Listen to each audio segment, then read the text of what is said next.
A família dominicana celebra os 800 anos da morte de seu fundador, São Domingos de Gusmão.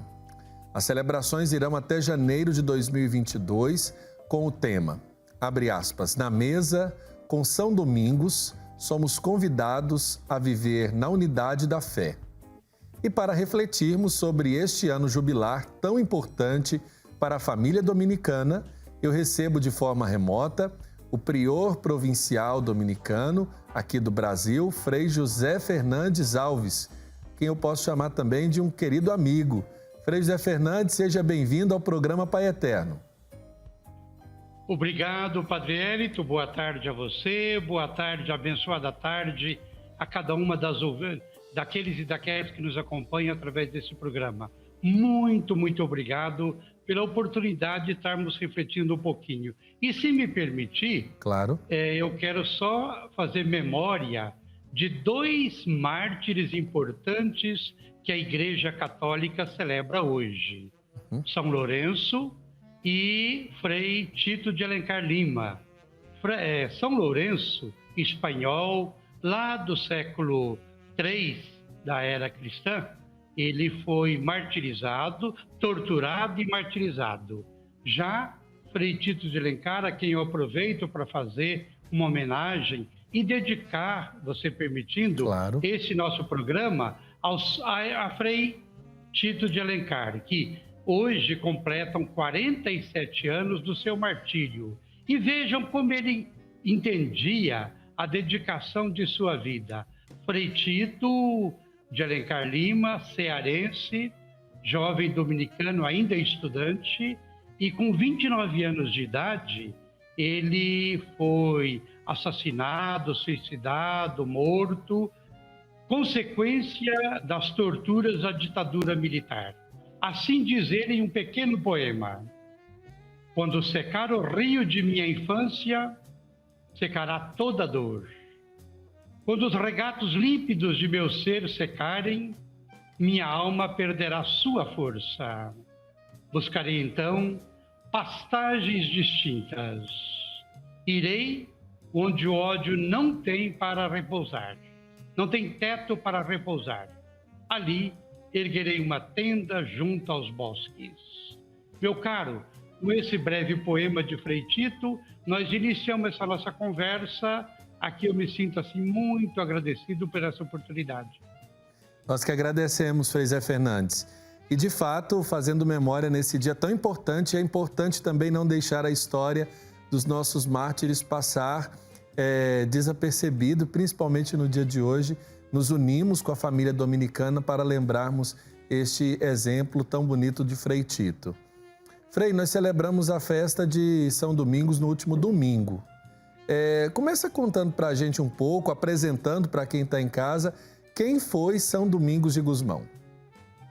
Antes de tudo, Padre Wellington, para a gente comentar a respeito de pessoas, figuras que já viveram em tempos anteriores, eu penso que vale a pena eu convidar vocês a fazermos juntos um retorno ao tempo, uma viagem ao tempo, e lembrar que nós estamos falando aqui do século XI e XII. Atravessando o oceano, nós estamos falando aqui de Europa, particularmente Espanha, França e Itália. Então, outros tempos, outros lugares, surgem pessoas dedicadas, a partir da escuta da realidade, dedicadas ao bem ao próximo, dedicadas à caridade e dedicadas à defesa de determinados valores. Assim, em 1170, nasce Domingos de Gusmão, na Espanha. Lembro que Domingos de Gusmão, Padre Wellington, ele foi contemporâneo de São Francisco de Assis. Sim. São Francisco de Assis, São Domingos, contemporâneos. Cada um, naturalmente, tendo um carisma inspirador, um carisma se inspirando a partir de uma determinada causa. São Domingos, ele viveu no século XII, século XIII, e ele consegue convencer, propor ao Papa, então, da época, Honório III, a fundação de uma... Ele teve uma intuição, a fundação de uma irmandade, vamos dizer assim, o que depois, aos poucos, foi configurando em uma ordem, que é a Ordem Dominicana. Eu lembro a cada um de vocês que São Domingos não começou a sua irmandade conosco, os frades. Ele primeiro convida um grupo de mulheres e inicia uma experiência de vida monástica. São as Irmãs Dominicanas de Vida Contemplativa. Nós temos hoje, Padre Wellington, 195 mosteiros dominicanos de vida contemplativa femininos. Eu penso que essa seja uma novidade para boa parte das pessoas que nos acompanham. Depois vem os frades, depois vem o laicato dominicano e depois vem uma série, mais de uma centena de congregações femininas de vida apostólica. Perfeito. E aí a gente pode também concentrar um pouco no que leva o São Domingos a fundar uma ordem, um grupo. Quais são os anseios por uma fundação de vida comunitária, de vida consagrada? Fala um pouco desse começo para nós. Legal. Eu diria que, sobretudo, sempre a partir daquilo que é o contexto da época. Perfeito. Nós não podemos desligar o projeto de uma circunstância, de um contexto, né? O contexto da época, nós tínhamos um grupo bastante significativo de hereges, de pessoas incrédulas, de pessoas que procuravam cultivar outros valores. São Domingos sempre em contato e tem, inclusive, uma intuição muito própria de Domingos, que sempre dialogava com Deus e dialogava com a humanidade.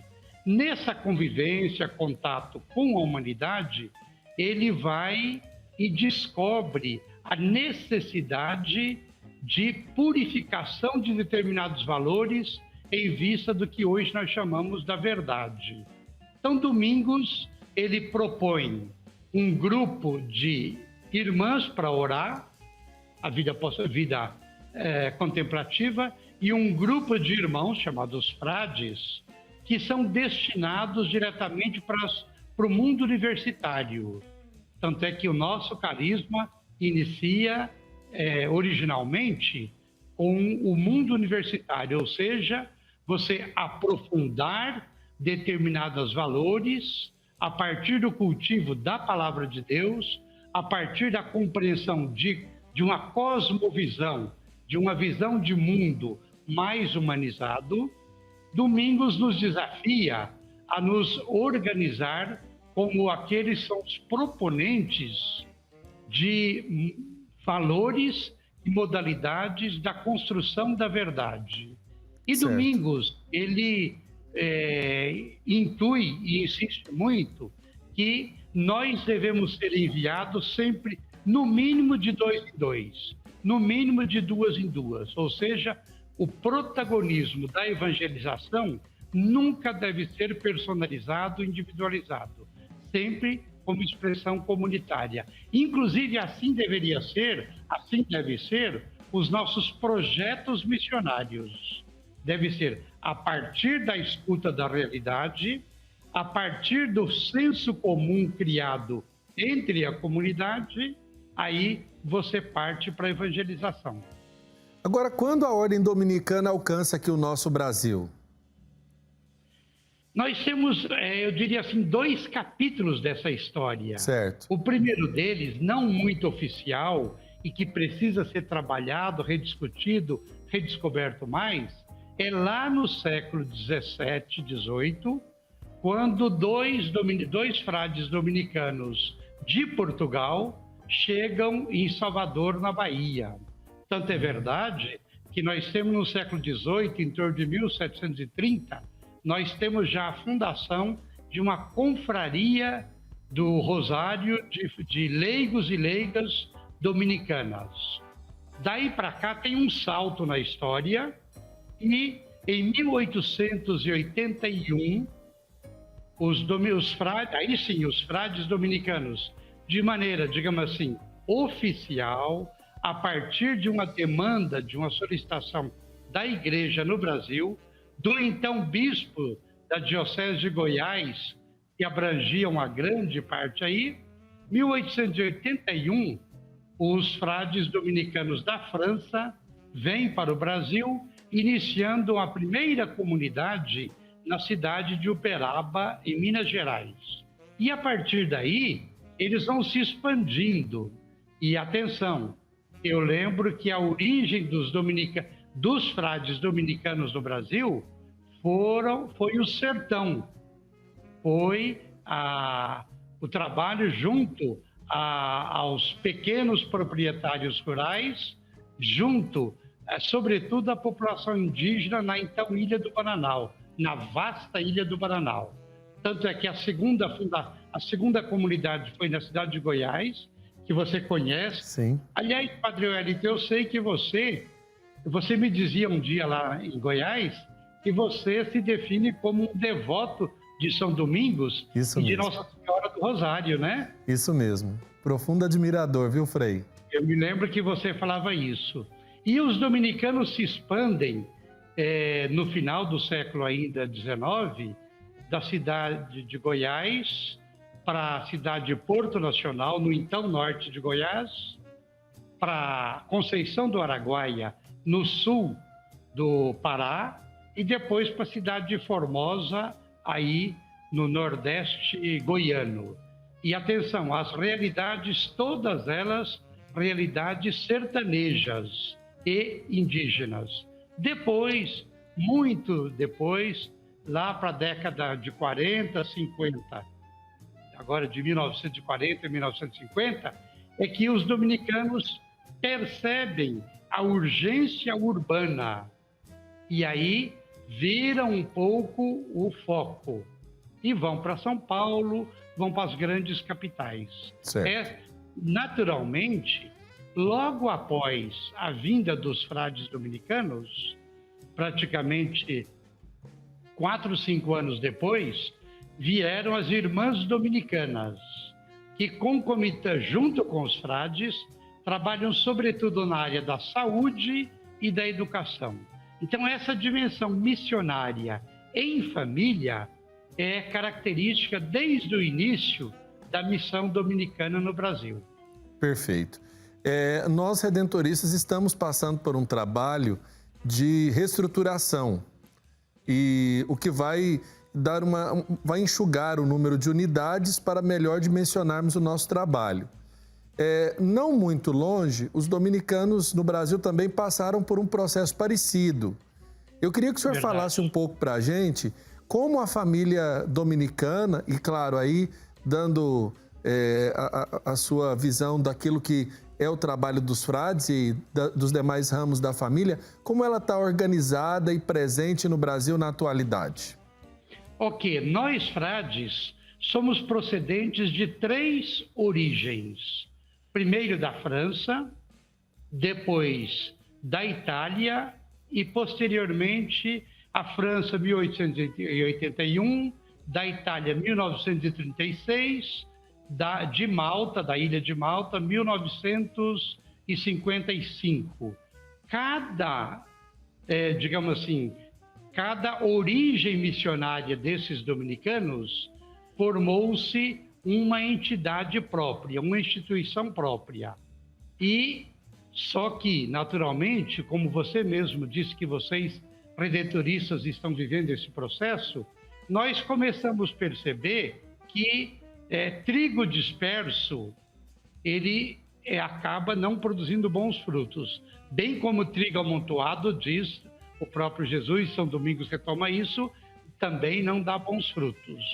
No final dos anos 90, Padre Wellington, nós vivemos por uns 10 anos um processo de unificação das 3 entidades que eu acabei de falar.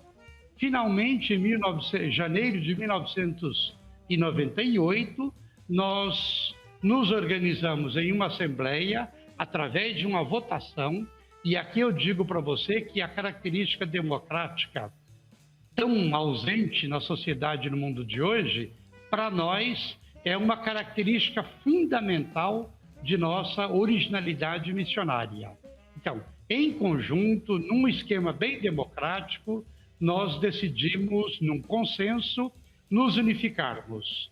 Foi o que surgiu, a partir daí, a chamada Província Frei Bartolomeu de Las Casas. E atenção que o nome também foi do padroeiro, ele também foi escolhido de uma maneira democrática, onde tinha outras defesas de outros padroeiros e padroeiras, e Las Casas foi quem venceu a partir de argumentos sustentáveis, histórica e de espiritualidade. Las Casas, portanto, é o nosso padroeiro. Já as irmãs dominicanas de vida apostólica no Brasil, elas são em 13 diferentes congregações femininas no Brasil. Cada uma delas originalizada ou de um país, ou no caso da Itália, várias congregações do mesmo país. Nós temos o mosteiro dominicano que fica na cidade de São Roque. Nós só temos um mosteiro no mundo, 195, no Brasil, um único mosteiro. Temos também o laicato dominicano, que, de maneira institucionalizada, temos 19 grupos de fraternidades leigas dominicanas.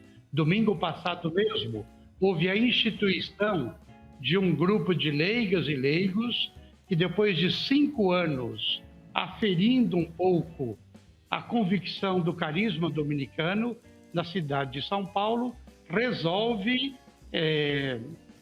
fazer os seus compromissos temporários no segmento do carisma dominicano.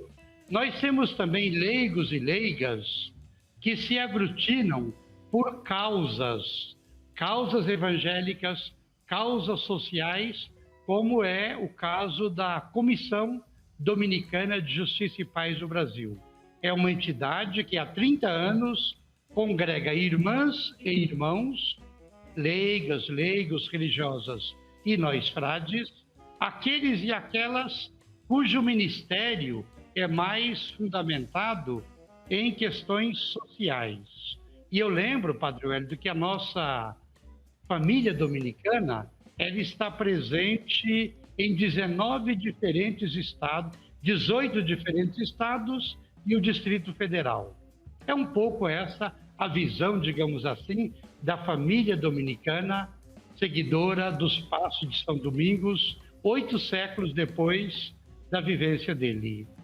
Agora, Frei José Fernandes, eu queria dar um destaque para um trabalho que a família dominicana realiza no Brasil, e também nós tivemos oportunidade aqui de lembrarmos e entrevistarmos, inclusive, um bispo que faleceu há pouco, Dom Walter, de saudosa memória, que trabalhou em Goiás, inclusive.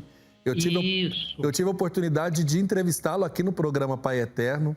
E ele falou do espírito missionário, do desejo de evangelizar que ele guardava no coração até aqueles dias. Mas um detalhe que eu acho que a família dominicana ensina muito à sociedade é a defesa de 2 situações, a justiça e a paz, não é isso? A Comissão Dominicana de Justiça e Paz, ela nos ensina a olhar para a realidade da defesa dos direitos humanos com uma proximidade cada vez maior aos problemas das pessoas. Fala um pouquinho sobre essa comissão em específico e o trabalho que os dominicanos realizam no Brasil nessa comissão. Veja bem, antes de tudo, deveria ser assumência, tarefa, missão de toda pessoa batizada. Sim. Até porque o princípio da defesa pela justiça, o princípio, e a gente lembra que a profecia bíblica nos ensina que não existe não existe paz sem justiça. Eu costumo dizer brincando, se você quiser a paz, tem que casar com a justiça. A sogra é a justiça, a paz é a filha. Você quer a paz, precisa construir a justiça. Não existe paz, o shalom abstrato, de maneira apesar de que tem muitos segmentos políticos da sociedade, inclusive movimentos eclesiais dentro da Igreja Católica que às vezes tem uma espiritualidade assim muito ufanista e abstrata, aérea. Essa perspectiva da justiça e paz é a perspectiva de que o Evangelho deve ser testemunhado a partir da realidade em que nós vivemos. Se vivemos em situações de violação dos direitos humanos, de ausência de justiça, de prática da mentira, nós precisamos ser proponentes e testemunhas de que a paz é possível a ser construída. Tanto é verdade que eu chamo a atenção das pessoas que nos acompanham, Padre Wellington, que existe o verbo pazear. Eu pazeio, tu pazeias. Quer dizer, a paz é uma realidade a ser construída.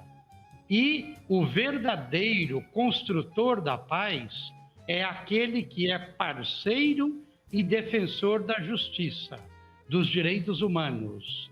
E a ótica que nós temos, digo nós, a partir da sua pergunta, da Comissão Dominicana de Justiça e Paz do Brasil, que somos em torno de umas 120 pessoas de 19 diferentes estados do Brasil, diferentes regiões do Brasil, inseridas em questões sociais, por causa do Evangelho, por causa do carisma dominicano.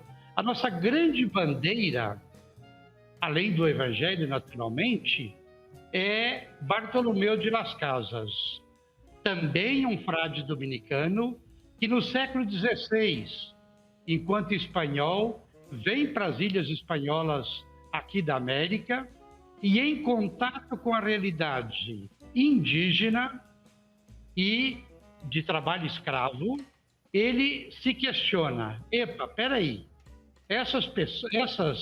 esses não são seres humanos? Não são pessoas dignas e filhas de Deus, que como tais devem ser tratadas? A nossa reflexão e a nossa ação se baseia muito nessa. Quer dizer, a compaixão de Jesus, a compaixão de Domingos, a partir do sentimento, a partir da percepção da degradação da qualidade de vida do ser humano, tanto na zona rural quanto nas cidades. E eu lembro que, historicamente, a família dominicana ocupou-se muito das causas rurais. Hoje, ocupa-se mais das causas urbanas, mas, naturalmente, as causas são muito interligadas.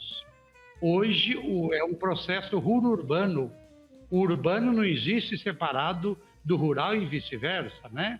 Então, essa atenção na construção da justiça e paz é, por sinal, Padre Wellington, a primeira prioridade da ordem dominicana em nível mundial. Tanto é que desde 1979 é a única prioridade que não muda. Assim como vocês, redentoristas, nós temos capítulos gerais. Os capítulos gerais são espaços de rever a missão anterior e replanejar a missão. Normalmente, você adequa as prioridades a partir daquilo que são os gritos do momento, né?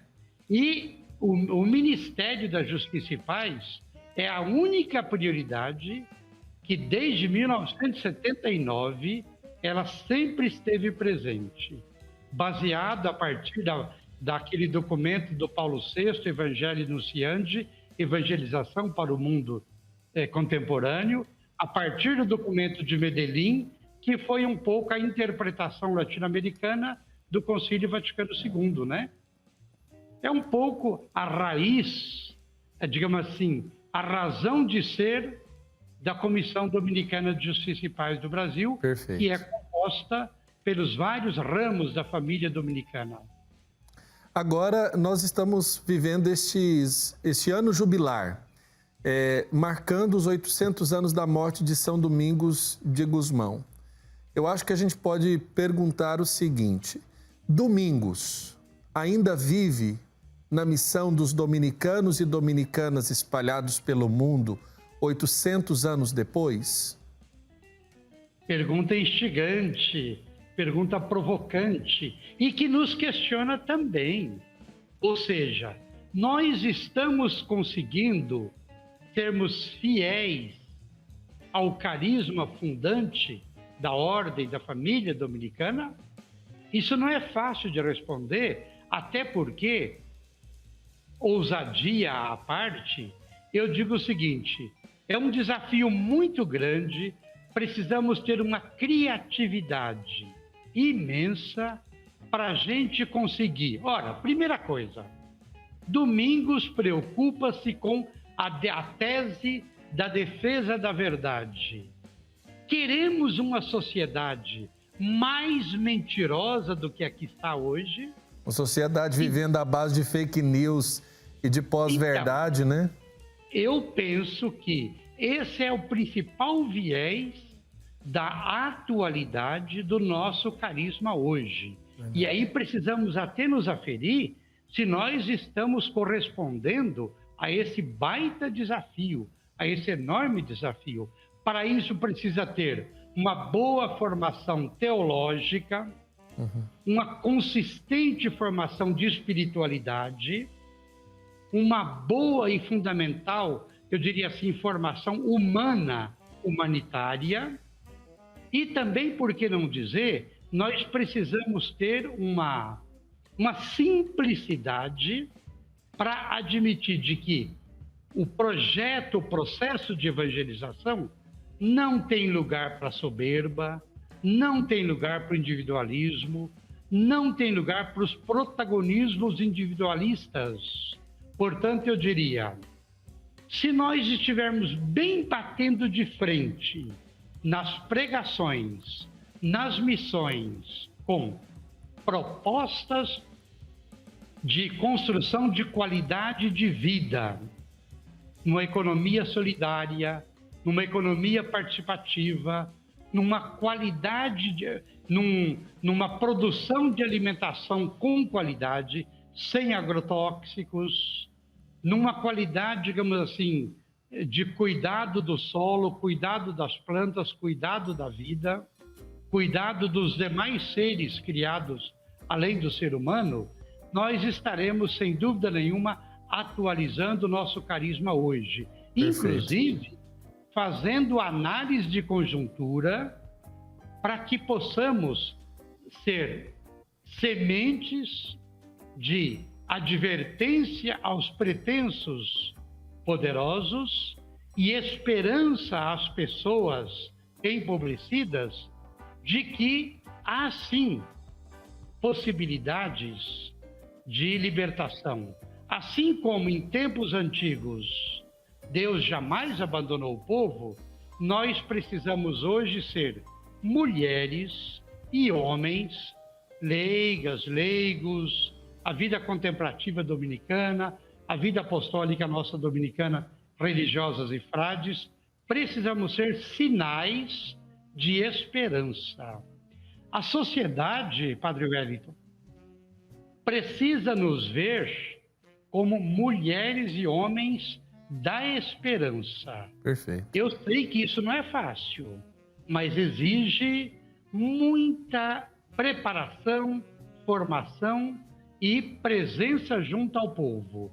Eu costumo dizer, aliás, tem uma frase bastante dominicana, que o nosso claustro deve ser o mundo. Quer dizer, a nossa inspiração para a nossa vida comunitária deve ser a sociedade, bem como a nossa fundamentação para a nossa missão deve ser a partir da comunidade. Portanto, uma sinergia entre vida missionária e vida comunitária. Isso é o ideal. Ora, para nós, você tem que estar sempre colocando um ideal para que lutemos, para que alcancemos. Possível é, fácil não é. Verdade. Ô, Frei, eu quero agradecer a oportunidade da nossa conversa. Nós poderíamos ficar aqui a tarde toda, até porque a história é instigante. Eu acho que nós temos muitos exemplos. Hoje, fazendo memória do martírio de Frei Tito de Alencar Lima, nós abraçamos todos os dominicanos e agradecemos por estas vidas doadas à igreja. O meu abraço ao senhor, minhas felicitações à família dominicana pela celebração deste jubileu de 800 anos da morte de São Domingos e boas celebrações durante todo este período. Padre Wellington, antes de tudo eu quero lembrar que sou parceiro daquela ideia de que o importante é sermos missionárias e missionários na causa do reino.